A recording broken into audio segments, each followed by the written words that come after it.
Bab 156 Bagaimana kalau kita bertiga tidur bersama?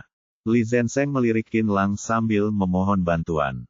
Tanpa diduga, Qin Lang segera mengangkat kepalanya dan melihat ke langit-langit. Li Zenseng mengertakkan gigi dengan kebencian dan menatap ke arah Jiang Yan yang dingin. Melihat bahwa dia tidak bisa bersembunyi, dia harus berkata sambil meringis, "Saudara-saudara, tolong dengarkan saya dan jelaskan kepada Anda. Tuan ada di sini untuk selamatkan." "Minggir!" Jiang Yan memotongnya dengan dingin lagi, dadanya naik turun, jelas dia benar-benar marah. Li Zenseng menghela nafas tak berdaya, lalu mengetuk pintu dengan keras dengan tangannya, lalu berdiri di samping. Tangan Jiang Yan sedikit gemetar ketika dia mencari kuncinya. Ketika dia akhirnya menemukan kuncinya, tiba-tiba terdengar suara di pintu, dan kemudian pintu dibuka.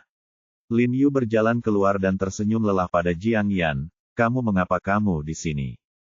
Jiang Yan melihat kerah longgar dan leher merah Lin Yu, mencium aroma samarnya, dan tiba-tiba menjadi marah, dan berkata dengan dingin, "Maaf, saya seharusnya tidak datang dan menghancurkanmu lanjutkan."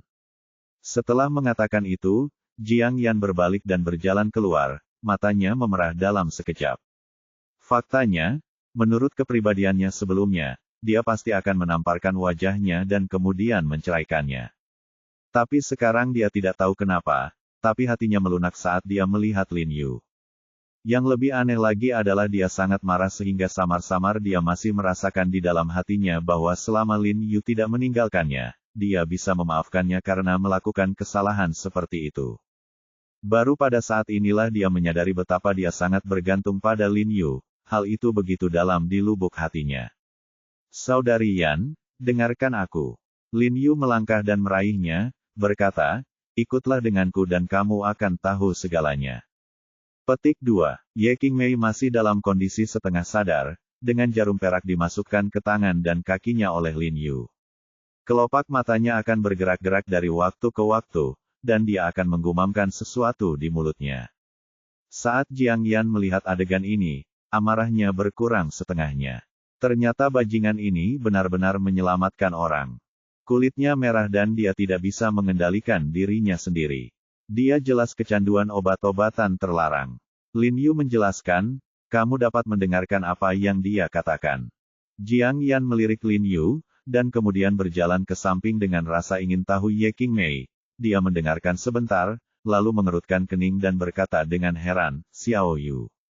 Lin Yu. Mungkinkah dia dan Lin Yu?" Lin Yu mengangguk dan berkata, "Dia adalah kakak perempuan Lin Yu. Dia juga orang yang disukai Lin Yu. Dia pasti juga sangat menyukai Lin Yu." Jiang Yan berdiri perlahan dan menatap Ye Qingmei dengan sedikit kesusahan. Dia adalah seorang wanita, jadi dia secara alami tahu bahwa dalam situasi ini, seseorang orang yang masih dibicarakan wanita pastilah orang yang terpatri dalam di hatinya. Dia tahu bahwa Lin Yu memiliki. "Ya, saya tahu." Sebelum Jiang Yan selesai berbicara, Lin Yu mengangguk, wajahnya berat. Faktanya, dialah yang paling tersiksa di hatinya saat ini.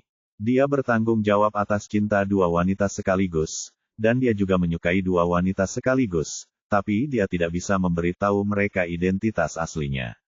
"Aku sudah lama tidak melihat gadis yang tergila-gila padanya."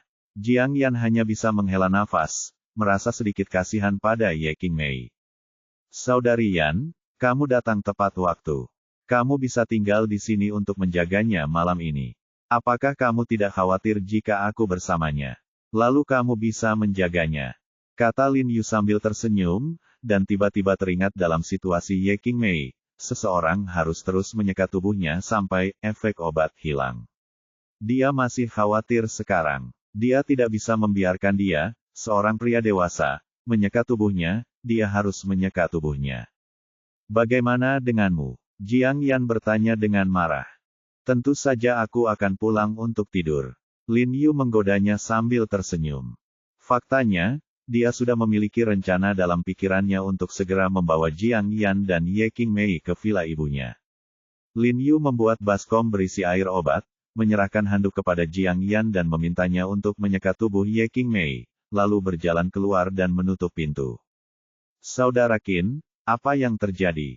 Dia menarik Qin Lang dan Li Zenseng ke rumah tempat tinggal Li Zenseng dan bertanya dengan suara rendah. Tuan, Anda benar-benar pandai meramalkan sesuatu.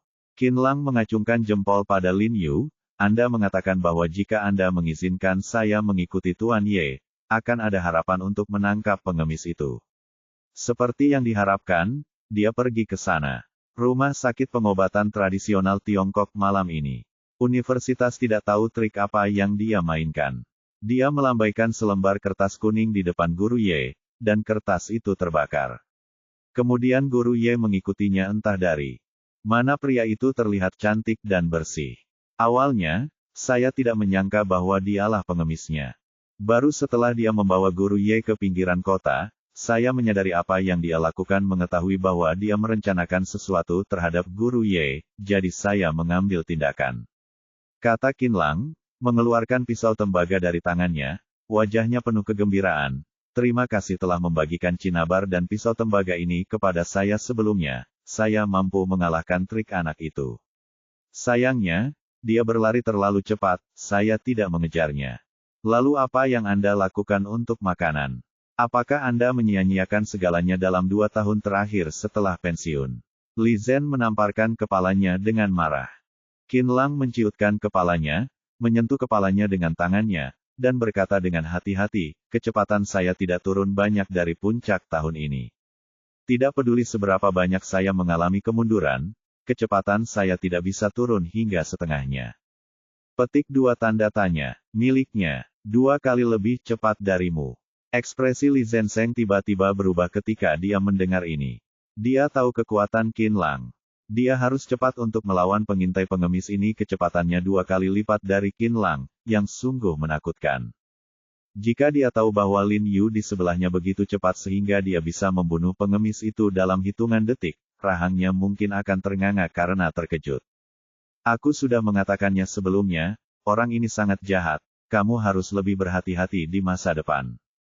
Lin Yu perlahan berjalan keluar pintu dengan tangan di belakang punggungnya, menatap langit malam yang gelap, dan bergumam, karena dia untuk menyerang Guru Ye, itu pasti dikirim oleh Tuan Zhao Wu. Petik 2. Sebenarnya, dia tidak tahu siapa yang menghasut pengemis ini sebelumnya, tapi setelah memikirkannya dengan hati-hati, dia mungkin paling membencinya sekarang. Zhao Wuye dan Zhao Dongjun berselingkuh, jadi setelah dia bertarung melawan pengemis terakhir kali, dia memerintahkan Qin Lang untuk mengikuti Ye Qingmei setiap saat dan melindunginya secara diam-diam, untuk berjaga-jaga. Saya tidak menyangka pengemis ini benar-benar akan mengambil tindakan terhadap Ye Qingmei. Sangat disayangkan bahwa pasukan khusus terkemuka seperti Qin Lang masih tidak memiliki keuntungan di depan para bidat ini. Saat itu, tiba-tiba terdengar suara mesin di luar pintu, lalu sebuah mobil berwarna hitam berhenti di tengah pintu puskesmas. Kemudian seorang wanita jangkung berambut pendek berjaket kulit hitam keluar dari mobil. Dia adalah perwira intelijen militer. Dr. Ye, Anda sangat mulia dan jujur. Anda menyelamatkan seorang jutawan sebesar itu, tetapi Anda memberikan semua pujian kepada orang lain. Han Bing melirik Lin Yu tanpa emosi dan berkata dengan tenang. Lin Yu pusing saat melihatnya. Wanita ini terlalu sulit untuk dihadapi, dan dia tahu segalanya. Kalian berdua di sini, Kapten Li, apakah kalian masih mengenali saya? Han Bing melirik Li Zenseng. Dia bertemu Li Zenseng beberapa tahun yang lalu ketika dia pertama kali bergabung dengan Badan Intelijen Militer. Hanya ada sedikit wanita di ketentaraan, dan dia sangat cantik. Meskipun dia hanya bertemu dengannya sekali, Li Zenseng sangat terkesan. Dia tersenyum padanya dan berkata, Kolonel Han, jangan panggil aku seperti itu. Aku hanya orang biasa. Orang biasa harus melakukan apa yang seharusnya dilakukan orang biasa, jangan menyimpang. Han Bing meliriknya dan Qin Lang, memberi peringatan, lalu berkata kepada Lin Yu, apakah kamu mencari Suan Qingxi? Suan Qingxi. Lin Yu sedikit bingung. Itulah pengemis yang bertengkar denganmu hari itu. Oh, tidak. Han Bingbing tertawa, lalu apa yang terjadi dengan wanita di rumahmu? Kamu mengirim seseorang untuk mengikutinya. Wajahnya menjadi gelap, agak marah. Ya, saya telah mengirim orang untuk mengikuti semua orang yang berhubungan dengan Anda, terutama untuk melindungi mereka. Han Bing berkata dengan nada yang sangat serius, karena Anda sama sekali tidak tahu siapa yang Anda hadapi. Khawatir, lupa, jika kamu tidak muncul hari itu, aku akan menangkapnya. Lin Yu melirik Han Bing dengan rasa akuntabilitas. Ya, saya memang sengaja membiarkan dia pergi hari itu. Han Bing hanya menunjukkan kartunya kepada Lin Yu, lagi pula, saya datang ke sini hari ini untuk memberitahu Anda bahwa Anda tidak boleh menangkapnya tanpa izin saya. Adapun keluarga Anda dan teman-teman kami akan bertanggung jawab atas keselamatan mereka. Jika Qin Lang tidak muncul malam ini, orang-orang kami juga akan memastikan keselamatan Ye Qingmei. Qin Lang tidak bisa menahan diri untuk tidak terkejut ketika mendengar ini, dan dia diam-diam terkejut. Di sana apakah ada orang lain yang mengikuti pengemis dan Ye Qingmei saat itu? Mungkinkah kemampuan pengintaiannya benar-benar menurun? Tidak dapat menemukan ini. Ataukah kemampuan kelompok orang yang dikirim Badan Intelijen Militer jauh lebih unggul darinya? Jadi kamu memiliki kemampuan untuk menangkapnya, mengapa tidak menangkapnya? Lin Yu sangat tidak senang. Kamu seharusnya pernah mendengar tentang antrean panjang untuk menangkap ikan besar. Han Bingbing tertawa, lalu mengeluarkan botol kecil dari sakunya dan melemparkannya ke Lin Yu, ambillah 2 pil untuk pacarmu di rumah, dan itu akan terjadi, cukup dalam 10 menit. Berhasil. Setelah itu, dia berbalik dan berjalan keluar, dan berkata pada saat yang sama, ingat, kita telah membuat kesepakatan, dan kamu masih berhutang budi padaku. Tentu saja aku akan sadar, kamu saat dibutuhkan. Tuan, Anda harus berhati-hati saat menghadapi mereka. Mereka semua adalah tuan pengkhianat. Li Zenseng mengingatkan Lin Yu dengan hati-hati. Lin Yu tersenyum dan mengangguk, memikirkan ungkapan Han Bing, menangkap ikan besar, dan tidak bisa menahan ketertarikannya. Setelah dia memberi Ye Qingmei obat yang diberikan oleh Han Bing, dalam 10 menit, rona merah di tubuh Ye Qingmei memudar dan dia bangun. Kenapa aku di sini? Ye Qingmei duduk dan berkata sedikit terkejut saat dia melihat ruangan yang penuh dengan orang. Nona Ye, Anda diculik oleh seorang pria berjubah abu-abu, apakah Anda ingat? Qin Lang mengingatkannya. Ye Qingmei mengingatnya dan segera mengangguk penuh semangat, mengatakan bahwa dia ingat. Qin Lang memberitahunya apa yang terjadi selanjutnya. Ye Qingmei ketakutan saat mendengar ini, menutupi dadanya ketakutan, dan terus berterima kasih kepada Qin Lang, Lin Yu dan Jiang Yan. Guru Ye, jangan kembali ke sekolah malam ini. Datang dan tingdewa di tempatku. Jiang Yan meraih tangan Ye Qingmei dan mengundangnya dengan tegas. Untuk beberapa alasan, Jiang Yan merasa seperti teman lama pada pandangan pertama setelah melihat Ye Qingmei. Setelah mengetahui bahwa dia begitu tergila-gila, rasa sayangnya padanya melonjak. Jika Jiang Yan tahu bahwa orang yang disukai Ye Qingmei adalah suaminya saat ini, saya tidak tahu apa yang akan dia pikirkan. Bagaimana denganku? Lin Yu tidak bisa menahan diri untuk tidak mengerutkan kening dan bertanya, apakah wanita tua ini berani membawa orang pulang dengan santai dengan izinnya? Kamu bisa tidur di jalan. Jiang Yan memutar matanya ke arahnya. Dingin sekali tidur di jalan. Bagaimana kalau kita bertiga tidur bersama? Kamu tidur di tempat tidur, dan aku akan merapikan lantai saat aku kembali. Lin Yu berkata sambil tersenyum, dengan cara ini aku bisa melindungimu dengan baik di malam hari. Bab 157 mohon terima. Faktanya, apa yang dia katakan tidak memiliki arti lain. Setiap kata datang dari ketulusan. Dia sangat khawatir Suan Qingzi akan kembali lagi. Lagi pula tidak apa-apa jika 3 orang tidur dalam satu kamar, yang satu adalah istrinya dan yang lainnya adalah Dewi yang menyukainya dan selimut bersama mereka. Tapi senyuman yang menurutnya tulus terlihat di mata Jiang Yan dan Ye Qingmei, dan itu tampak agak menyedihkan. Jiang Yan memelototinya tanpa sopan santun dan berkata, pergilah dan wujudkan impian besarmu. Guru He, biasanya menurutku kamu cukup serius, tapi aku tidak menyangka kamu menjadi orang seperti ini. Ye Qingmei menggigit bibirnya, wajahnya memerah dan sedikit malu. Ya, Tuan, itu keterlaluan. Saya setuju. Li Zenseng dan Qin Lang juga mengangguk bersama. Lin Yu hanya ingin menjelaskan, tetapi keempat orang itu mengabaikannya sama sekali.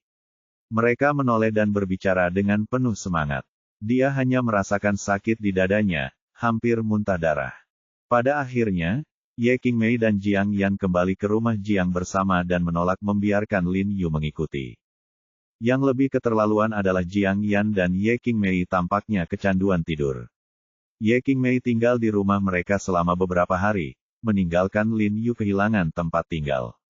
Lin Yu tidak punya pilihan selain tinggal bersama ibunya selama beberapa hari.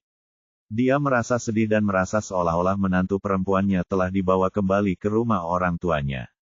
Setelah sarapan pagi ini, Lin Yu mengantar Jia-Jia ke sekolah seperti biasa, lalu kembali ke rumah sakit. Begitu dia memasuki pintu, sekretaris Xie menelepon. Xiao He, apakah kamu punya waktu? Ikutlah denganku dan Suji ke rumah sakit. Obatmu sungguh luar biasa. Baru beberapa hari berlalu dan Tuan Guo bisa membuka mulut untuk berbicara. Orang-orang ingin melihat namamu. Aku ingin bertemu denganmu secara langsung. Terima kasih. Xie Changfeng tersenyum lebar di ujung telepon. Tuan Xie, terima kasih saja, selama Tuan Guo baik-baik saja. Lin Yu tersenyum ringan. Xiao He, perlakukan saja aku sebagai bantuan. Tuan Guo telah memberitahuku berkali-kali untuk mengundangmu dan mengatakan bahwa aku memiliki sesuatu yang penting untuk diberitahukan kepadamu. Xie Changfeng berkata sambil tersenyum. Melihat apa yang dikatakan Xie Changfeng, Lin Yu tidak bisa menolak, jadi dia harus setuju. Saat dia tiba di rumah sakit, Xie Changfeng dan Zheng Suji sudah tiba, menunggunya di gerbang. Lin Yu langsung tersanjung dan berlari cepat. Tuan Xie, Tuan Zheng, saya tidak mampu membiarkan kalian berdua menunggu saya di sini secara langsung. Lin Yu berkata sambil tersenyum pahit. Tidak apa-apa, ada tamu yang mendiskusikan bisnis di bangsal Tuan Guo. Xie Changfeng tersenyum dengan tangan di belakang punggung, mengulurkan tangannya, dan memberi isyarat agar dia masuk. Diskusi seharusnya hampir selesai sekarang. Lin Yu dan Xie Changfeng masuk setelah memasuki gedung rawat inap dan berjalan menuju bangsal Guo Zhaozong. Mereka melihat 4 atau 5 orang berjalan keluar dari bangsal Guo Zhaozong, memegang beberapa benda seperti gambar di tangan mereka. Salah satunya mengenakan seorang wanita yang mengenakan kacamata hitam dan gaun berwarna biru tua. Lin Yu merasa sedikit terkejut ketika melihatnya. Meskipun dia menutupi wajahnya dengan kacamata hitam, Lin Yu masih mengenalinya. Ruan Lingling lah yang memiliki konflik dengannya dan Jiang Yan di Paviliun Baoyu beberapa hari yang lalu. Bukankah dia kembali ke Tiongkok untuk merayakan ulang tahun ibu baptisnya? Mengapa dia datang ke Qinghai lagi? Sekretaris Xie, apakah mereka di sini untuk membicarakan bisnis dengan Tuan Guo? Lin Yu bertanya dengan rasa ingin tahu. Iya, sepertinya mereka dari Lingan. Mereka pengiklan atau agen. Saya lupa. Pokoknya mereka hanya ingin menjalin hubungan kerjasama dengan kota film dan televisi. Ada beberapa panggilan dalam beberapa hari terakhir. Xie Changfeng mengerutkan kening. Dia mengerutkan kening sejenak, menatap Lin Yu, dan bertanya, ada apa? Apakah kamu kenal dia? Bukan kenalan. Lin Yu menggelengkan kepalanya. Setelah Lin Yu, Xie Changfeng dan yang lainnya memasuki bangsal, Guo Zhaozong baru saja berbaring. Ketika dia melihat Lin Yu, dia berdiri lagi. Dia tidak repot-repot memakai sepatunya, jadi dia bergegas menuju Lin Yu dengan telanjang kaki dan meraih erat Lin Yu dengan kedua tangannya. Yu meletakkan tangannya di atas tangannya dan berkata dengan berlinang air mata, Dr. He, kamu menyelamatkan hidupku dan menjadi orang tuaku yang terlahir kembali. Aku, Guo Zhaozong, bersujud padamu. Itu, dia hendak berlutut di tanah. Lin Yu segera mendukungnya. Dia menatapnya dan berkata dengan tergesa-gesa, Tuan Guo, sama-sama. Jika Anda melakukan ini, saya akan pergi. Guo Zhaozong segera berdiri dan menarik Lin Yu untuk duduk di tempat tidur. Bagaimana rasanya tenggorokanmu? Apakah gatal? Lin Yu tersenyum. Gatal. Aku sangat gatal selama 2 hari terakhir ini. Guo Zhaozong menjawab dengan tergesa-gesa. Suaranya masih sedikit serak dan rendah ketika dia berbicara. Jelas dia belum pulih. Gatal adalah hal yang baik. Aku membawakanmu beberapa pil khusus. Minumlah satu setiap kali kamu merasa tidak nyaman dengan rasa gatal. Ini dapat dengan cepat menghilangkan rasa gatalnya, kata Lin Yu sambil mengeluarkan botol kecil dan menyerahkannya kepada Guo Zhaozong. Terima kasih, Tuan He, terima kasih banyak. Guo Zhaozong mengambilnya dengan kedua tangan dan mengucapkan terima kasih berulang kali. Kemudian Guo Zhaozong tersenyum pada Tuan Xie dan Zheng Suji dan berkata, Tuan Xie, Tuan Zheng, Anda berdua ada di sini hari ini, dan Dr. He juga ada di sini. Saya akan memberitahu Anda apa yang ingin saya katakan. Saya sudah memutuskan proyek kota film dan televisi. Kami telah berinvestasi di Qinghai. Hei, Tuan Guo, tunggu sebentar. Zheng Suji segera mengulurkan tangan untuk menghentikannya dan berkata dengan serius, Anda harus berpikir dua kali tentang ini. Bagaimana Anda bisa melakukannya dalam waktu sesingkat itu? Tidakkah Anda berpikir bahwa Dr. He menyelamatkan hidup Anda dan ingin membalas kami secara khusus? Tanda tanya. Meskipun mereka benar-benar ingin Guo Zhaozong menginvestasikan proyek tersebut di Qinghai, mereka tidak dapat menculiknya secara moral. Kalian berdua salah paham. Titik awal pertama saya dalam memilih proyek investasi tentu saja adalah kepentingan komersial. Faktanya, pada hari saya melihat tanah itu, saya punya ide di benak saya. Entah itu dari sudut pandang status kota, lokasi tanah, atau pembangunan jangka panjang, Qinghai semuanya lebih baik daripada Lingan. Guo Zhaozong buru-buru menjelaskan, selain itu, kota Qinghai adalah tempat di mana saya dilahirkan kembali. Ini adalah tanah dan harta karun saya percaya jika proyek tersebut diinvestasikan di sini, itu akan sangat makmur. Setelah mengatakan ini, Guo Zhaozong melirik Lin Yu dengan rasa terima kasih. Tanpa Lin Yu, dia akan terlahir kembali. Dia pasti sudah bereinkarnasi sekarang. Xie Changfeng dan Zheng Suji saling memandang dengan senyuman di wajah mereka, meski wajah mereka tenang, hati mereka sudah bahagia. Faktanya, mereka menduga bahwa setelah kejadian ini, Guo Zhaozong pasti akan memiringkan saldo investasi ke Qinghai, tetapi mereka tidak menyangka bahwa dia akan membuat keputusan begitu cepat, dan sebuah batu di hati mereka benar-benar terjatuh. Tuan Guo, maka saya ingin mengucapkan terima kasih atas nama 20 juta orang di Qinghai. Xie Changfeng berkata penuh terima kasih sambil tersenyum.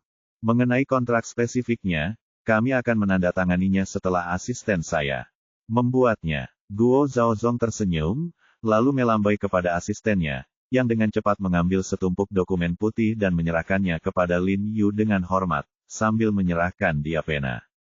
Hah, Lin Yu menatap asisten itu dengan bingung. Dr. He, ini adalah perjanjian pengalihan saham untuk proyek kota film dan televisi. Saya dengan sukarela mentransfer 10% saham kota film dan televisi tersebut ke nama Anda. 10%. Semua orang kaget saat mendengar ini. Bahkan orang-orang seperti Xie Changfeng dan Zheng Suji, yang terbiasa dengan adegan besar, mau tidak mau menghirup AC dan terkejut di dalam hati. 10% saham, puluhan miliar proyek. Setelah proyek selesai dan semuanya stabil, menurut perkiraan pendapatan, bagi hasil tahunan dari 10% saham akan menjadi beberapa miliar. Meskipun Lin Yu tidak tahu banyak tentang situasi pendapatan ini, dia juga tahu bahwa 10% saham ini benar-benar bernilai banyak uang. Dia tidak berani memintanya sama sekali. Dia buru-buru menghindar, Tuan Guo, kamu terlalu sopan. Saya tidak bisa memintanya. Selamatkan orang. Saya tidak pernah menginginkan imbalan apapun, jadi jangan mempersulit saya. Petik 2. Tuan He, jika Anda tidak menerimanya, itu artinya kamu masih marah padaku.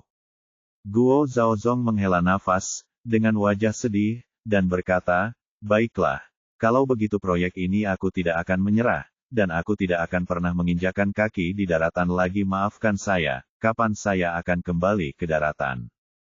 Dia sangat sedih ketika mengatakan ini, jelas berbicara dari lubuk hatinya, dan dia masih memikirkan yang asli. Saya menyesal menunggu Lin Yu begitu lambat. Mendengar ini, Xie Changfeng dan Zheng Suji langsung menjadi cemas. Bagaimana mungkin proyek sebaik itu tidak diinvestasikan jika dikatakan tidak akan diinvestasikan? Xiao He, Tuan Guo baik sekali, terima saja. Benar, lihat betapa sedihnya Tuan Guo. Jika menurutmu itu terlalu berharga, jangan menganggapnya sebagai uang, perlakukan itu sebagai simbol persahabatan, itu saja. Xie Changfeng dan Zheng Suji bernyanyi bersama dan mencoba yang terbaik untuk membujuk Lin Yu agar mengambil alih sahamnya. Ya, Dr. He, tolong beri saya bantuan dan izinkan saya naik ke puncak sekali. Guo Zhaozong berkata dengan tulus, saya masih membutuhkan nasihat Anda tentang banyak hal di masa depan. Kata-kata Lin Yu sangat diyakini. Karena Lin Yu dapat melihat bahwa takdirnya tidak bertentangan dengan si jelek dan bahwa dia tidak mengkhawatirkan uang, pasti ada cara untuk membantunya mengatasi situasi ini. Dan manfaat ini hanyalah sepotong kecil kue baginya, seorang miliarder, dan dia takut Lin Yu terlalu sedikit. Oh, Tuan Guo, apakah Anda tidak mempersulit saya? Lin Yu tampak malu. Jangan menolak, Xiao He, terima saja. Tuan Guo telah memintamu melakukannya. Hanya untuk memberi wajah pada Tuan Guo. Xie Changfeng dan Zheng Suji merasa sedikit aneh ketika mereka mengatakan ini. Sepanjang hidup mereka, ini adalah pertama kalinya mereka melihat satu sama lain saling mengirim uang dalam jumlah besar dan harus memohon kepada pihak lain untuk menerimanya. Oke, kalau begitu saya akan bersikap tidak sopan dan merasa bersalah. Lin Yu dengan enggan menandatangani perjanjian pengalihan saham, seolah-olah dia akan dikirim ke tempat eksekusi. Setelah Guo Zhaozong melihat tanda tangan Lin Yu, dia tersenyum lebar, dan batu di hatinya jatuh ke tanah. Beberapa orang duduk sebentar, dan Lin Yu dengan bijak berdiri dan pergi untuk memfasilitasi Xie Changfeng dan Zheng Suji mendiskusikan masalah spesifik proyek dengan Guo Zhaozong. Tuan He, saya akan keluar dari rumah sakit dalam beberapa hari. Kalau begitu, kita harus minum sedikit. Saya, Guo Zhaozong, akan mengorbankan hidup saya untuk menemani suami saya. Informasi dengan Lin Yu. Oke, tidak masalah. Lin Yu tersenyum dan mengangguk setuju. Setelah keluar, Lin Yu menarik napas dalam-dalam dan merasa bersalah. Guo Zhaozong dengan senang hati mentransfer 10% kontrak kepada dirinya sendiri, tetapi dia merasa ingin memanfaatkannya. Dia tidak tidur di rumah selama beberapa hari, dan dia tidak bertemu Jiang Yan selama beberapa hari. Leng Buding sudah lama berpisah, dan dia sangat merindukannya, jadi dia tidak pulang setelah keluar dari gedung rawat inap dan langsung pergi ke departemen Jiang Yan. Jiang Yan sedang mendiskusikan kasus dengan beberapa orang di kantor dengan penuh perhatian. Dia tidak melihatnya sama sekali, dan Lin Yu tidak berani mengganggunya. Dia diam-diam berjalan ke meja di sudut dan duduk, lalu mengambil obat di atas meja. Buku itu mulai dibaca. Jiang Yan, kamu jalang. Kamu bajingan. Keluar, lihat apakah aku tidak mencabik-cabikmu. Pada saat ini, tiba-tiba terdengar ledakan teriakan dan makian dari luar, dan kemudian seorang wanita dengan gaun biru tua bergegas dengan agresif. Masuk, itu adalah Ruan Lingling yang baru saja ditemui Lin Yu. Jiang Yan, kamu pelacur. Jalang, Ruan Lingling melirik Jiang Yan dan langsung mengutuk ketika dia melihat Jiang Yan. Ekspresinya sangat ganas, dan dia sepertinya bersumpah dengan Jiang Yan. Bab 158 memprovokasi kemarahan publik. Ketika dia berteriak, semua dokter di departemen menoleh ke arahnya. Jiang Yan sedikit terkejut saat melihatnya, dan mengerutkan kening. Dia jelas sedikit terkejut. Dia tidak tahu mengapa dia tiba-tiba muncul di sini, dan dia berlari seperti orang gila dan berteriak padanya. Lagi pula, dalam kesan Jiang Yan, satu-satunya titik temu antara dia dan Ruan Lingling dalam beberapa tahun terakhir adalah pertemuan di Paviliun Baoyu 2 hari lalu. Meskipun ada beberapa ketidaknyamanan di antara kedua pihak, mereka tidak datang ke departemennya dan menimbulkan masalah seperti orang yang licik. Terlebih lagi, Lin Yu lah yang mempermalukannya saat itu. Bahkan jika dia ingin menemukannya, dia harus pergi ke Hui Sengtang. Lin Yu juga sedikit terkejut saat melihat Ruan Lingling. Dia tidak tahu apa yang terjadi pada wanita ini dan mengapa dia datang ke sini lagi. Mungkin karena dia sedang duduk di sudut, Ruan Lingling tidak melihatnya dan hanya menatap Jiang Yan dengan tajam. Lin Yu meletakkan korannya dan tidak terburu-buru untuk berbicara, berniat untuk melihat di mana wanita gila ini bernyanyi. Ketika dia masuk sekarang, Ruan Lingling sudah berteriak sepanjang koridor, jadi sekarang para dokter, perawat di seluruh lantai, dan beberapa orang yang merawat pasien juga telah berkumpul, memenuhi koridor dan setengah dari departemen. Deng, meregangkan lehernya dan melihat kegembiraan itu dengan rasa ingin tahu. Dan Jiang Yan adalah tokoh terkenal di rumah sakit rakyat Qinghai, yang tidak diragukan lagi meningkatkan minat terhadap masalah ini. Ruan Lingling menjadi lebih energi ketika dia melihat begitu banyak orang berkumpul di sekelilingnya. Inilah efek yang dia inginkan. Dia ingin Jiang Yan dihancurkan di rumah sakit rakyat Qinghai hari ini. Jiang Yan, kamu wanita yang sangat kejam. Jika seseorang mencampakkanmu, kamu akan merusak kebahagiaan orang lain seumur hidup. Kenapa kamu begitu kejam? Ekspresi wajah Ruan Lingling agak galak, dan terlihat bahwa dia memang begitu kejam, sangat marah. Ruan Lingling, tolong bicaralah dengan jelas. Jiang Yan berkata dengan dingin dan menatap Ruan Lingling tanpa menunjukkan kelemahan apapun. Mendengar perkataan Ruan Lingling, Jiang Yan tahu bahwa masalah ini mungkin ada hubungannya dengan Li Junyi. Mungkinkah dia sedang membicarakan apa yang terjadi di lelang terakhir? Setelah kejadian itu, Li Junyi dan istrinya tidak hidup bahagia. Oke, kalau begitu saya akan menjelaskannya di depan banyak orang dan membiarkan semua orang berkomentar. Kata Ruan Lingling dengan marah. Kemudian dia mulai menangis kepada orang-orang di sekitarnya. Semua orang tahu ini Jiang Yan, bukankah menurutmu dia terlihat cantik di luar, tapi dia kejam di dalam. Beberapa tahun yang lalu, kakakku menjalin hubungan dengannya. Nanti, kakakku jika aku mencampakkannya, dia akan mati. Dia selalu menyimpan dendam dan menikah dengan pecundang karena marah untuk berpartisipasi dalam pertemuan pertukaran tahun lalu. Dia mencoba merayu saudara laki-laki saya. Kakak saya menolak, jadi dia menghasut suaminya yang tidak berguna yang mengetahui keterampilan medis untuk melakukan sesuatu kepada saudara baptis saya, menyebabkan dia benar-benar kehilangan kemampuannya sebagai seorang laki-laki. Pada titik ini, Ruan Lingling tampak patah hati. Dengan tatapan seperti itu, dia menutupi wajahnya dan mulai menangis, tersedak dan berkata, sayang sekali saudara baptisku begitu putus asa, dan kebahagiaan hidupnya telah dirusak oleh mereka. Melihat hal ini, orang-orang yang menonton pun menjadi gempar. Mereka benar-benar tidak mau mengetahui bahwa Dr. Jiang memiliki masa lalu yang kelam. Ternyata semakin cantik seorang wanita, semakin dia memiliki masa lalu yang kelam, masa lalu. Namun, meskipun Jiang Yan kedinginan, dia memiliki reputasi yang baik di rumah sakit. Dia selalu melakukan tugasnya dengan baik. Ketika orang lain meminta bantuannya, dia juga melakukan yang terbaik untuk membantu, sehingga beberapa orang masih ragu untuk percaya dia. Menurutku apa yang dia katakan tidak benar. Dia berbohong. Dr. Jiang mempunyai hati yang baik. Ya, menurutku Dr. Jiang bukan orang seperti itu. Mungkin benar. Apa yang dikatakan wanita ini masuk akal. Saat pertama kali masuk rumah sakit tahun lalu, Dr. Jiang memang menghadiri pertemuan pertukaran di Lingan, dan dikatakan bahwa mantan pacarnya juga dari Lingan. Mungkin saja cinta berujung pada kebencian. Wanita cantik seperti Dr. Jiang pasti tidak rela dicampakkan. Tetapi Dr. He juga bingung.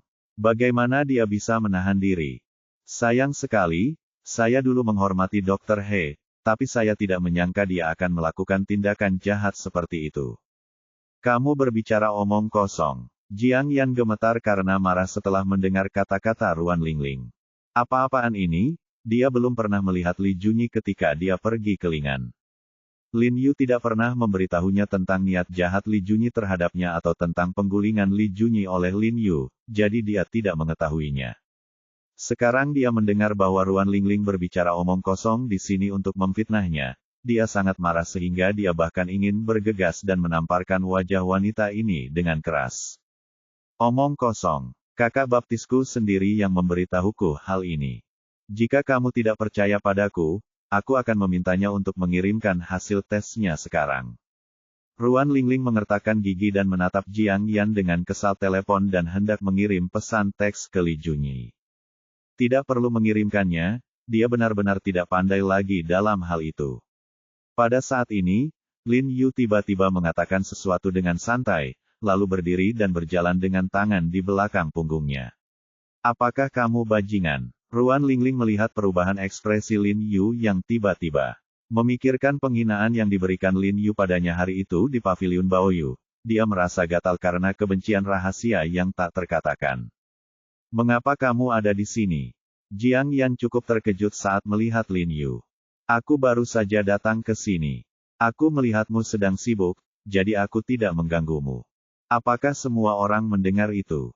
Dia mengakuinya. Pasangan pelacur ini mengakui bahwa mereka membunuh saudara baptisku.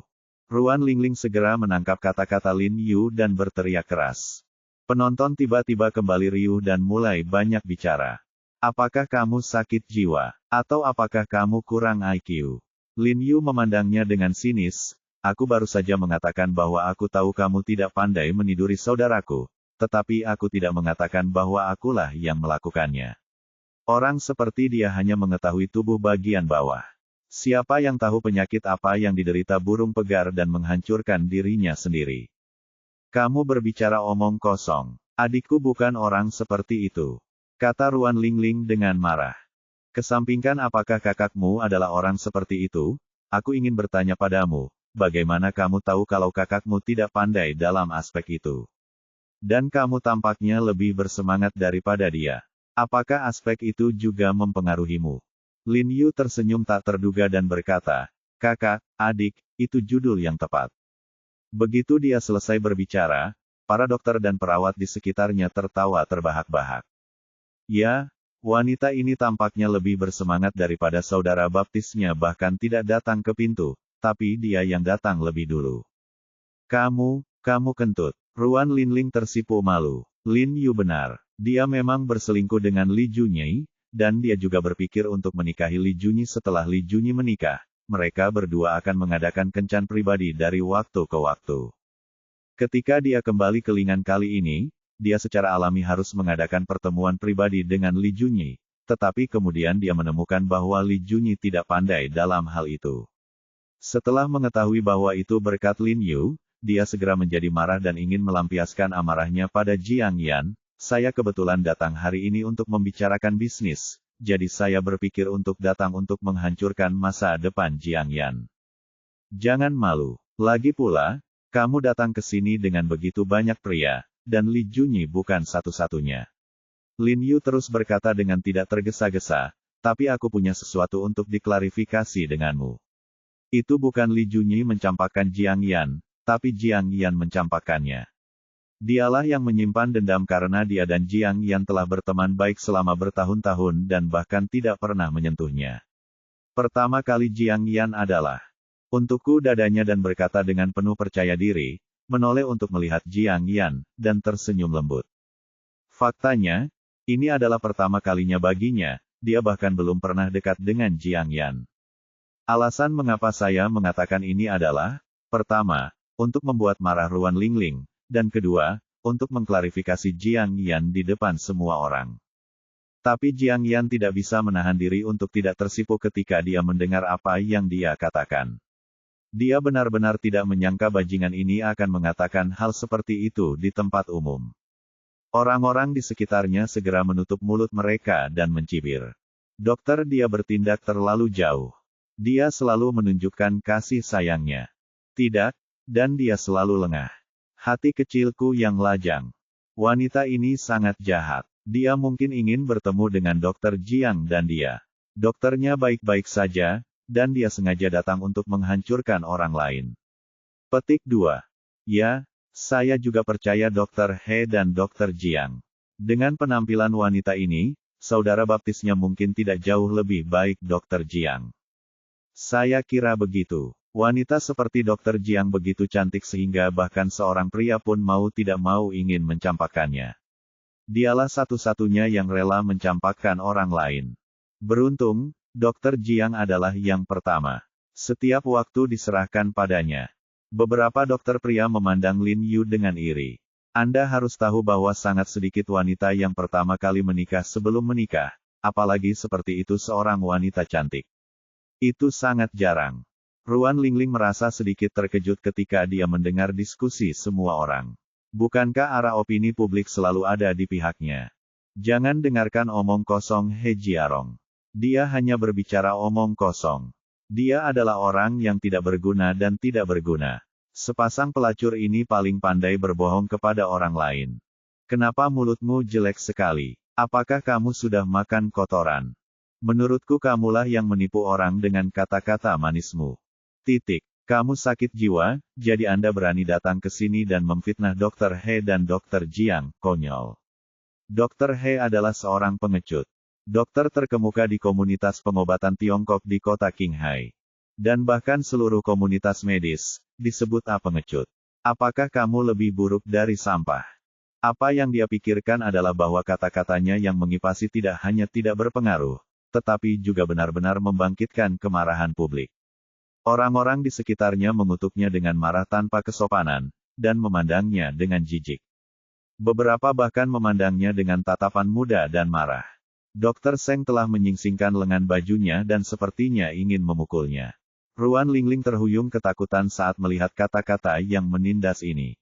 Dia tidak pernah menyangka Lin Yu dan istrinya akan begitu populer di rumah sakit rakyat Qinghai. Kamu, jangan main-main. Saya tamu terhormat yang diundang oleh Tuan Guo Zhaosong. Ruan Lingling terhuyung mundur, wajahnya menjadi pucat, dan dia tidak punya pilihan selain mengeluarkan Guo Zhaosong. Bab 159 Pertunjukan kasih sayang yang tak terduga.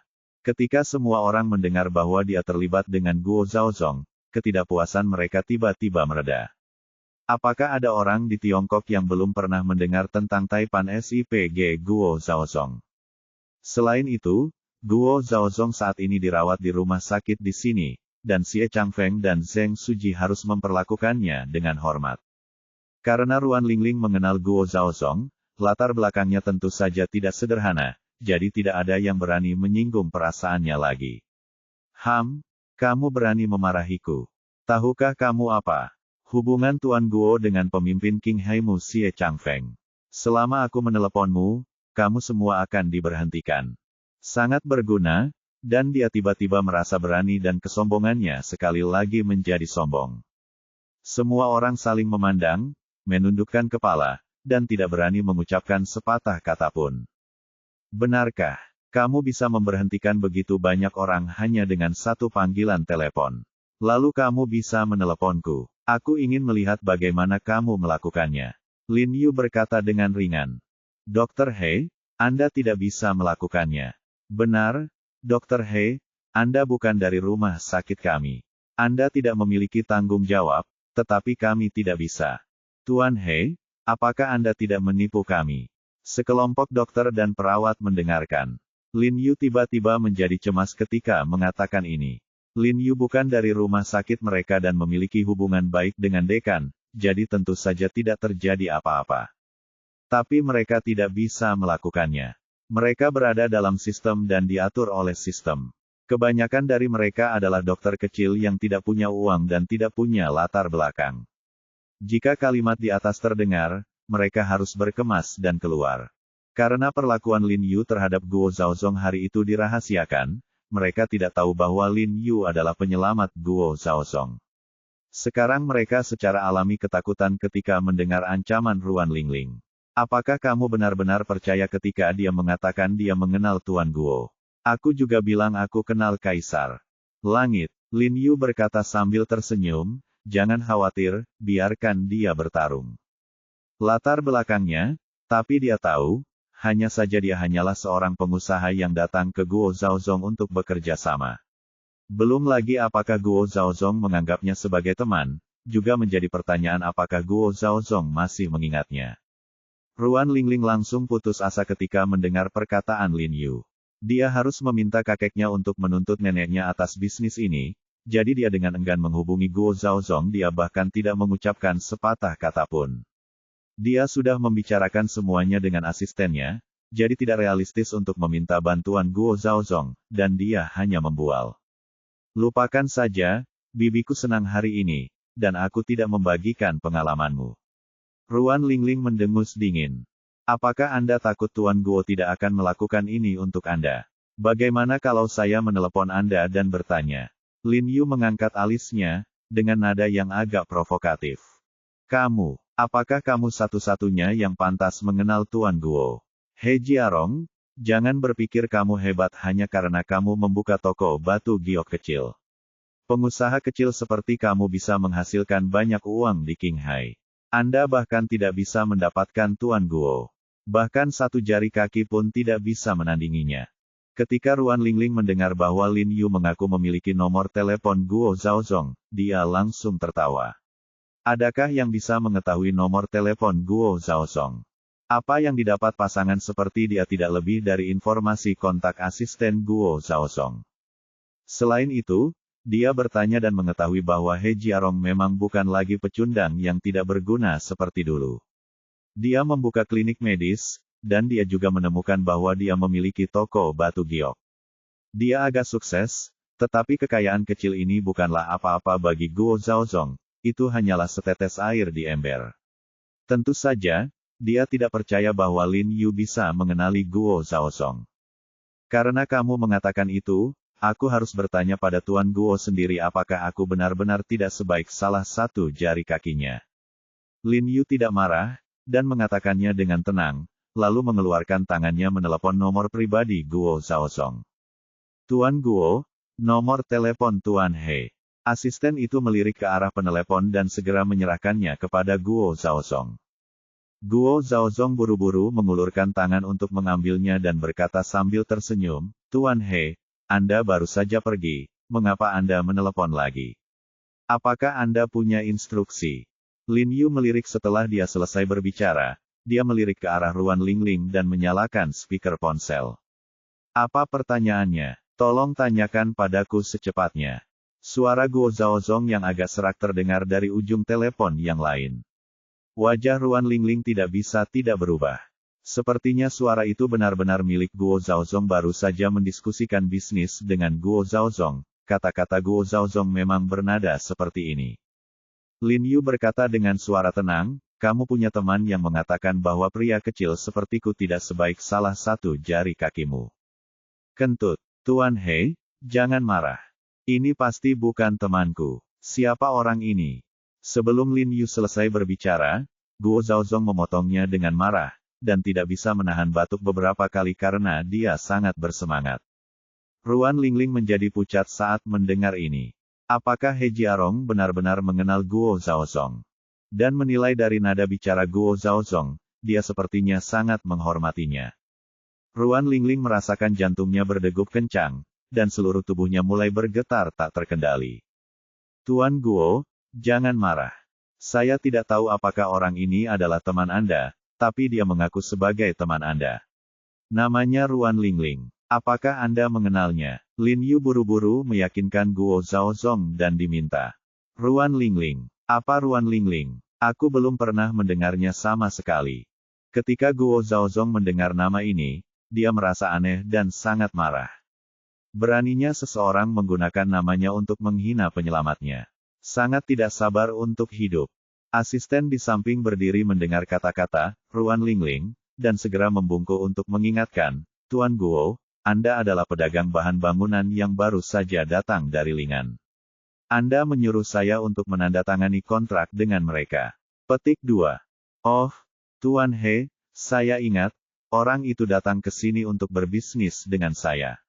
Ini pertama kalinya saya bertemu dengannya. Jangan salah paham, saya tidak ada hubungannya dengan dia. Saya akan membiarkan saya asisten memutuskan kontrak dengannya dan meminta rekan-rekan lain di industri untuk tidak bekerja sama dengan mereka. Guo Zhaozong buru-buru menjelaskan kepada Lin Yu.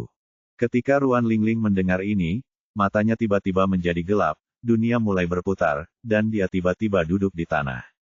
Apa konsep perkataan Guo Zhaozong? Jelas bahwa seluruh industri ingin melarangnya. Dengan status Guo Zhaozong, siapa yang berani tidak memberinya muka jika dia mengatakan sepatah kata pun di industri? Jika dia tidak bisa mendapatkan proyek tersebut, perusahaannya akan bangkrut dalam waktu 1 bulan. Dia hanya mengandalkan perusahaan ini untuk menjalani hidupnya. Jika dia melakukan ini, itu sama saja dengan membunuhnya. Dan jika partner lain mengetahui situasinya, mereka tidak akan pernah melepaskannya.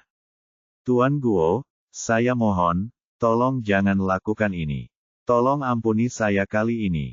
Ruan Lingling tiba-tiba tersadar, berguling ke arah Lin Yu, dan meraih ponsel di tangan Lin Yu pergi dan berteriak putus asa. Meluangkanmu sekali. Kamu telah menyinggung Tuan He, dan kamu masih ingin aku mengampunimu. Biar ku beritahu, bukan keputusanku apakah akan mengampunimu atau tidak. Pergi dan mohon sendiri pada Tuan He. Ujung telepon yang lain berkata dengan dingin, lalu dia menutup telepon. Wajah Ruan Lingling menjadi pucat, dengan keringat dingin di dahinya. Dia bergegas ke Lin Yu, berlutut di tanah, memeluk kakinya, dan menangis dan memohon, Tuan He, saya salah. Mohon maafkan saya tidak tahu Taisan. Jangan seperti saya. Anda tahu, Ruan Lingling tidak pernah bermimpi bahwa dia akan berlutut di tanah dan meminta maaf kepada He Jiarong, yang dia anggap sebagai pecundang. Kekasihkulah yang membuatmu tersinggung. Aku tidak memaafkanmu. Tanyakan saja padanya. Lin Yu meliriknya dan berkata dengan nada dingin, tanpa simpati di matanya. Hanya berdasarkan kata-kata kotor yang dia gunakan untuk memarahi Jiang Yan di awal, dia seharusnya mengirimnya ke jurang kutukan abadi. Bagaimanapun, Jiang Yan adalah keuntungan terakhirnya. Jika seorang pria bahkan tidak bisa melindungi wanitanya sendiri, pria seperti apa dia? Sekarang dia tidak mengatakan apa-apa, dia menoleh ke Jiang Yan untuk memberinya kekuatan hidup dan mati, yang sudah merupakan rahmat yang besar. Ketika Ruan Lingling mendengar kata-kata Lin Yu, dia segera merangkak ke arah Jiang Yan sambil berlutut, memeluk kakinya, dan memohon, Saudari Jiang, saya salah, saya menyebalkan, mulut saya kejam, saya sial, mohon maafkan aku tidak akan pernah berani melawanmu lagi, dan aku tidak akan pernah mengatakan hal buruk tentangmu, kalau tidak aku akan disambar petir. Setelah dia mengatakan ini, dia menangis. Aku menangis dengan sangat sedih hingga seluruh riasanku hancur karena menangis, bulu mata palsuku rontok dan menempel di wajahku, dan aisadoku bercampur air mata dan berlumuran gelap di wajahku. Dia memiliki keraguan dan penyesalan yang tak terlukiskan di dalam hatinya. Jiang Yan dan He Jiarong, yang sebelumnya jelas-jelas biasa, tidak bisa lagi menjadi biasa. Mengapa latar belakang mereka tiba-tiba menjadi begitu kuat?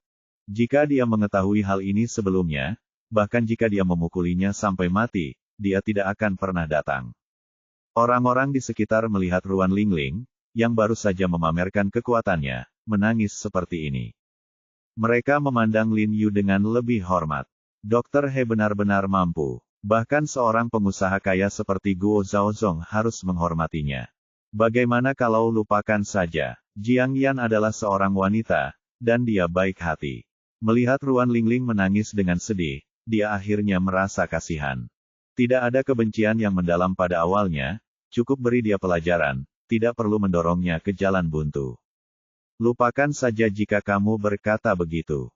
Lin Yu tersenyum sayang padanya, bukankah kami selalu mendengarkanmu? Sialan, dokter, dia menunjukkan kasih sayangnya lagi. Oh, sulit sekali untuk mencegahnya. Bagaimana seseorang bisa menunjukkan kasih sayang? Seorang pengemudi tua, dokter, dia pasti seorang pengemudi tua. Sulit untuk ditoleransi. Sulit untuk ditoleransi. Apakah kamu akan menyiksa kami sampai mati? Tidak, dadaku sakit. Aku akan muntah darah. Para dokter dan perawat di sekitarku langsung mengalami luka dalam di dada mereka. Makanan anjing ini hanyalah racun yang menembus usus. Terima kasih, Saudari Jiang. Terima kasih karena tidak mempedulikan kesalahan orang lain. Terima kasih. Ruan Lingling santai saat dia melihat Lin Yu, dan merosot ke tanah. Lin Yu kemudian memanggil Guo Zhaozong untuk memohon belas kasihan, dan Ruan Lingling pergi dengan penuh rasa terima kasih.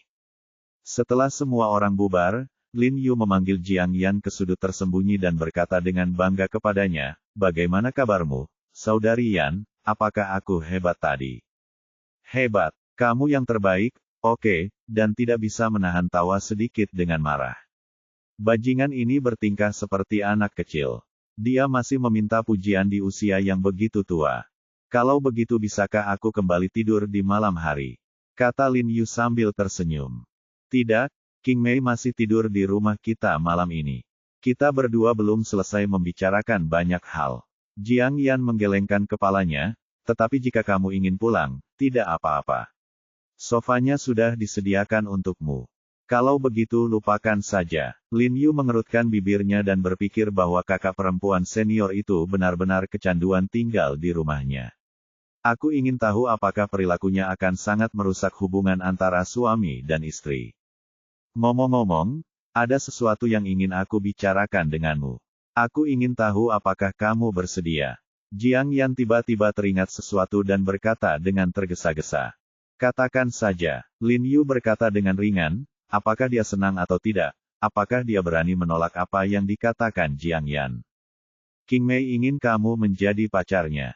Bab 160 Ikatan Alumni. Apa? Lin Yu membuka mulutnya karena terkejut, mengira dia salah dengar. Namun dia segera menyadari bahwa itu adalah ujian baginya, dan itu ditetapkan sebagai ujian baginya. Tampaknya Jiang Yan masih khawatir dengan apa yang terjadi di klinik medis hari itu. Nak, apakah kamu meremehkan dia untuk mempermainkan dia? Tidak, sama sekali tidak. Bagaimana ini bisa dilakukan? Bukankah ini omong kosong? Saya seorang pria berkeluarga. Lin Yu mengerutkan kening, wajahnya tegas, dan dia berbicara dengan benar. Oh, dengar, kemana kamu pergi? Itu hanya untuk 1 hari. Tujuan utamanya adalah untuk membantunya. Selain itu, aku sudah berjanji padanya. Jiang Yan cukup puas dengan reaksi Lin Yu, jadi dia memberitahunya kebenaran secara langsung.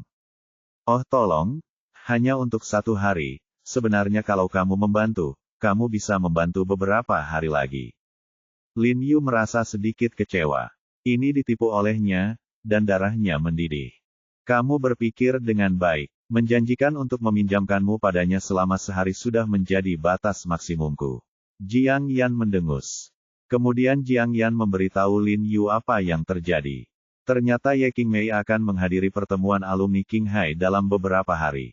Konselor dari Universitas Ye Qingmei juga akan pergi dan mengundangnya secara khusus, jadi dia tidak bisa menolak. Tapi untuk wanita cantik seperti dia merasa sedikit khawatir pergi ke Jiang Yan sendirian. Sebagai wanita cantik, dia secara alami tahu masalah wanita cantik. Akan ada banyak pria bau di meja makan yang merayu Ye Qingmei, dan dia akan sangat kesal. Jadi Jiang Yan meminjamkan Lin Yu kepada Ye Qingmei dan meminta Lin Yu berpura-pura menjadi pacarnya untuk membantunya menghindari banyak masalah yang tidak perlu. Asosiasi Alumni Universitas Kedokteran Qinghai. Lin Yu ragu-ragu ketika mendengar ini.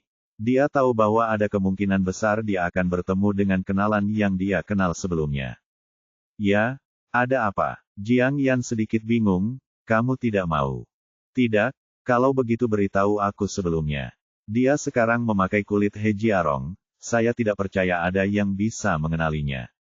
Setelah Lin Yu keluar dari rumah sakit, dia langsung kembali ke klinik medis, tempat Sun Qianqian mengantri untuk merawat pasien. Sekarang, setelah bimbingan Lin Yu, dia pada dasarnya dapat mengobati segala jenis penyakit, besar dan kecil. Dia juga terkenal di daerah ini.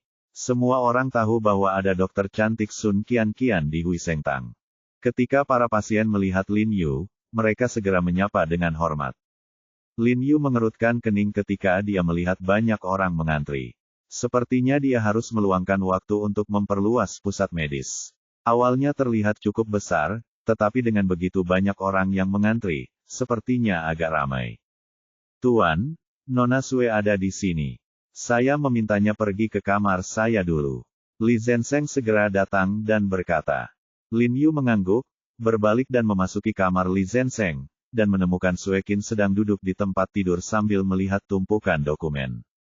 Kamu kembali. Sue Qin segera tersenyum setelah melihatnya. Sekarang, ini adalah informasi yang relevan untuk mendirikan cabang Beijing. Coba lihat. Maaf merepotkanmu. Apa masalahnya? Saya tidak menghasilkan uang untuk orang lain. Sue Qin tersenyum lembut, dengan sedikit kata-kata dalam kata-katanya. Lin Yu mengambil informasi itu dan melihatnya secara simbolis, lalu mengangguk, "Yah, itu bagus."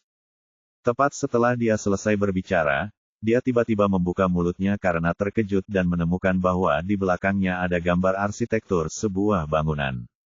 Apakah ini? Lin Yu menatap Sue Qin dengan kaget. Dia ingat bahwa dia mengatakan tahun lalu bahwa dia akan membangun gedung perkantoran yang didedikasikan untuk kecantikan Rongkin. Ya, bukankah aku sudah memberitahumu bahwa kami ingin membangun gedung kami sendiri? Sekarang kami memiliki kekuatan, bank bersedia meminjamkan kami pinjaman, dan saya telah menemukan kontraktor, tersenyum. Dia berkata dengan lembut, selama Anda mengangguk, kita dapat mulai mempersiapkan konstruksi spesifiknya bulan depan. Aku tidak tahu. Tidak apa-apa jika menurutmu tidak apa-apa. Lin Yu tersenyum, diam-diam terkejut. Hanya dalam waktu setengah tahun, apakah kekuatan kecantikan Rongkin sudah mencapai tingkat yang menakutkan? Ada sesuatu yang ingin saya sampaikan kepada Anda tentang cabang Beijing. Saya tidak tahu apakah Anda akan setuju.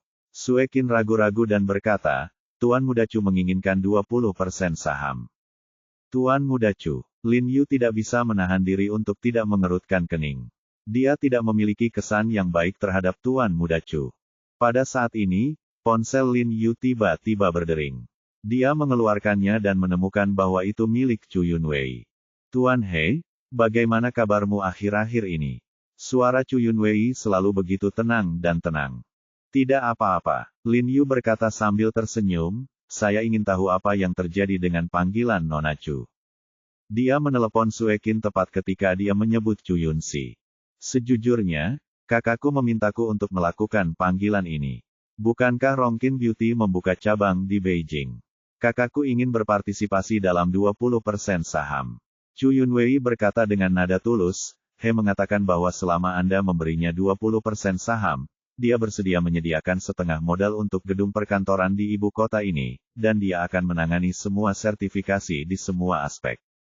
50% dari kontribusi modal.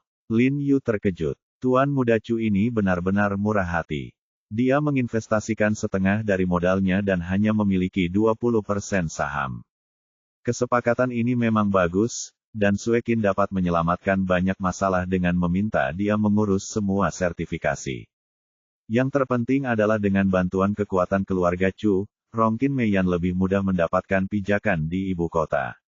Meskipun dia membenci Chu Yunxi, dia tahu bahwa bisnis adalah bisnis, jadi dia mengangguk dan berkata, oke, saya tidak punya masalah di sini. Saya harus bertanya kepada Tuan Sue. Saya juga tidak punya masalah. Chu Yun persyaratan yang diusulkan oleh Si dirasa bagus, jadi tentu saja mereka dengan senang hati menyetujuinya. Oke, Nona Chu, tolong beritahu Tuan Chu bahwa kami telah setuju. Setelah Lin Yu selesai berbicara, dia akan menutup telepon. Itu saja untuk saat ini. Tunggu, Tuan He, saya punya sesuatu yang lain. Aku ingin menanyakan sesuatu padamu. Chu Yunwei buru-buru memanggil Lin Yu, merasakan sedikit dendam di hatinya. Apakah Tuan He ini begitu tidak suka berbicara dengannya? Saya tidak tahu berapa banyak tuan muda di Beijing yang berpikir untuk berbicara dengannya siang dan malam. Jika ada yang ingin Anda katakan, katakan saja, Nona Chu menjawab dengan cepat. Apakah kamu benar-benar tidak terkesan sama sekali dengan foto yang kuberikan padamu terakhir kali? Tanya Chu Yunwei. Maaf, Nona Chu, saya menontonnya beberapa kali dan saya benar-benar tidak mendapat kesan apapun. Lin Yu menggaruk kepalanya karena malu. Kalau begitu aku akan mengirimimu foto lain, dan kamu bisa melihat seperti apa orang ini. Chu Yunwei tersenyum dengan tenang. Lin Yu terkejut sesaat, lalu mengangguk, dan menjawab dengan santai, oke. Setelah menutup telepon, Lin Yu melupakan masalahnya. Chu Yunwei tidak tahu apa yang sedang terjadi, jadi dia hanya menunjukkannya dia. Lihat fotonya, dia bukan He Jiarong, tidak peduli berapa banyak foto yang kamu tunjukkan padanya, itu akan sia-sia. Jika tidak ada yang lain, aku akan pergi dulu. Sue Qin mengambil dokumen itu dan berdiri, mengedipkan mata ke arah Lin Yu, ingatlah untuk kembali ke perusahaan jika tidak ada pekerjaan. Lin Yu mengangguk berulang kali. 2 hari kemudian, itu adalah pertemuan alumni Universitas Kedokteran Qinghai. Jiang Yan beristirahat di sore hari, jadi dia menelepon Lin Yu kembali dan membantunya berganti pakaian yang layak. Guru dia terlihat sangat berbakat ketika dia mengenakan jas. Bakat yang luar biasa. Dia terlihat bodoh. Jiang Yan membantunya mengancingkan kerahnya dan berkata, ingatlah untuk melindungi King Mei dan kembali lebih awal. Lin Yu tiba-tiba merasa sedikit aneh. Istrinya mendandaninya lalu dengan senang hati mengirim dirinya dan wanita lain keluar. Pikiran seperti ini sangat luas. Lokasi perkumpulan alumni ditetapkan di Hotel New Century. Karena Lin Yu pernah ke sini sebelumnya, dia paham dengan jalannya. Karena jumlah alumni di Qinghai tidak banyak, maka ruang konferensi yang mereka pesan juga paling kecil, dengan total 6 meja bundar. Setelah Lin Yu dan Ye Qingmei tiba, lebih dari separuh orang telah tiba. Tampaknya mereka semua adalah teman sekelas, dan para guru mungkin belum datang. Pegang lenganku, Lin Yu berbisik pada Ye Qingmei. Saat itulah Ye Qingmei bereaksi, dengan cepat meraih lengan Lin Yu, dan menempelkan dada ketatnya ke lengan Lin Yu tanpa ragu-ragu. Meskipun Lin Yu telah memeluk dan menciumnya dengan mesra sejak lama, tetapi sekarang merasakan sentuhan lembut ini, hatinya tetap merasa sedikit berbeda dari hati Sister Yan. Qingmei, cepat, duduklah di meja ini. Saudari Ye, datanglah ke meja kami. Saudari Ye, datanglah ke meja kami. Mata banyak pria tiba-tiba berbinar dan mereka mulai berbicara. Undang Ye Qingmei untuk duduk di mejanya. Malam ini, Ye Qingmei mengenakan gaun malam off-shoulder berwarna merah anggur, yang elegan dan megah. Ditambah dengan sosoknya yang ramping, berlekuk, dan wajahnya yang cantik, dia sangat menarik perhatian. Dan untuk menghadiri jamuan makan malam ini, Jiang Yan secara khusus membekalinya dengan sepasang lensa kontak. Jiang Yan juga memilih gaun ini untuknya. Ye Qingmei awalnya berpikir itu terlalu mencolok dan tidak ingin memakainya, tapi Jiang Yan memaksanya untuk memakainya, mengatakan bahwa hanya ketika seorang wanita berpakaian cantik dia bisa percaya diri, kemanapun dia pergi. Ye Qingmei menyapa semua orang dengan senyuman, lalu mengajak Lin Yu duduk di meja di mana ada lebih banyak teman sekelas di kelasnya. Ada 5 atau 6 orang di meja ini, semuanya perempuan. Entah mereka tidak membawa teman laki-lakinya, atau teman laki-lakinya belum datang. Qingmei benar-benar menjadi semakin cantik. Ya, dia merawat dirinya sendiri dengan baik. Dia bahkan lebih montok daripada saat dia masih di sekolah. Qingmei, kamu tidak akan memperkenalkan kami kepada pria di sebelahmu, pacarmu kan? Petik 2. Kamu pasti kaya untuk bisa menangkap gadis secantik Qingmei kita. Beberapa teman sekelas lama bertanya serempak. Ya, dia adalah pacarku.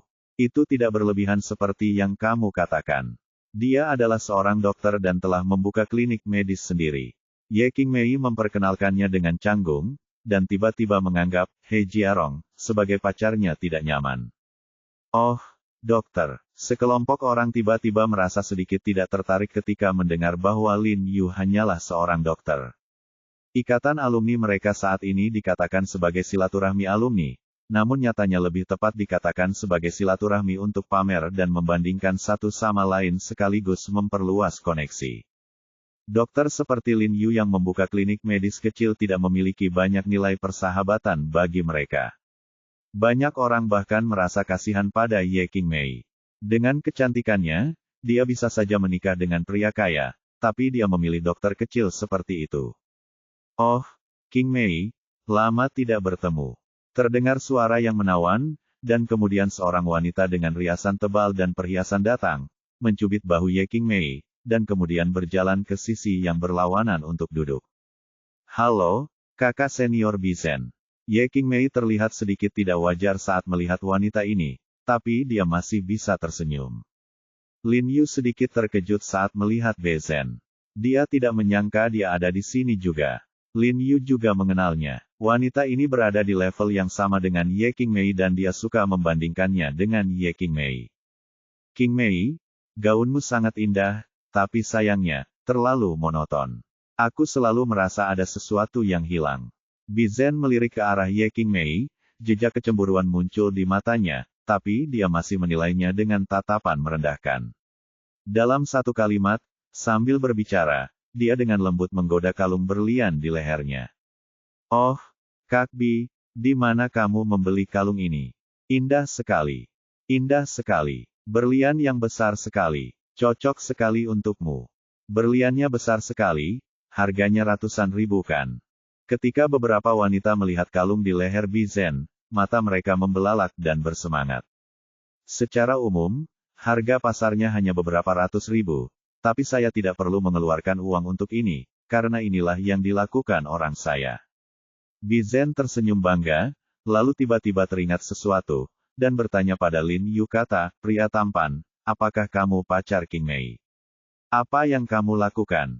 Dokter, sebelum Lin Yu dapat berbicara, seorang wanita di sebelahnya menjawab dengan agak suam-suam kuku dan melirik ke arah Lin Yu, cukup meremehkannya. Siapapun yang datang menghadiri ikatan alumni adalah orang yang berprestasi, dan yang kurang baik tidak akan mempermalukan dirinya sama sekali. Para wanita di meja itu adalah manajer departemen di perusahaan tertentu atau istri direktur tertentu. Mereka berstatus tinggi. Dr. Lin Yu benar-benar tidak bernilai banyak uang di mata mereka, jadi mereka tidak takut menyinggung perasaannya bahkan sedikit bersemangat untuk membiarkan dia dan Ye King Mei pergi dari sini sehingga orang lain yang berstatus bisa datang dan duduk di meja ini. Saudari Bizen, kakak iparku bekerja di industri perhiasan. Yang mana? Salah satu wanita bertanya dengan penuh semangat. Pernahkah kamu mendengar tentang Feng Yuanxiang? Itu dari rumah pacarku. Bizen mengangkat kepalanya tinggi-tinggi dan berkata dengan agak bangga. Feng Yuanxiang. Lin Yu tidak bisa menahan diri untuk tidak mengerutkan kening. Di mana wanita bodoh ini? Feng Yuanxiang jelas berasal dari keluarga Shen Yuxuan. Kapan dia menjadi keluarga pacarnya?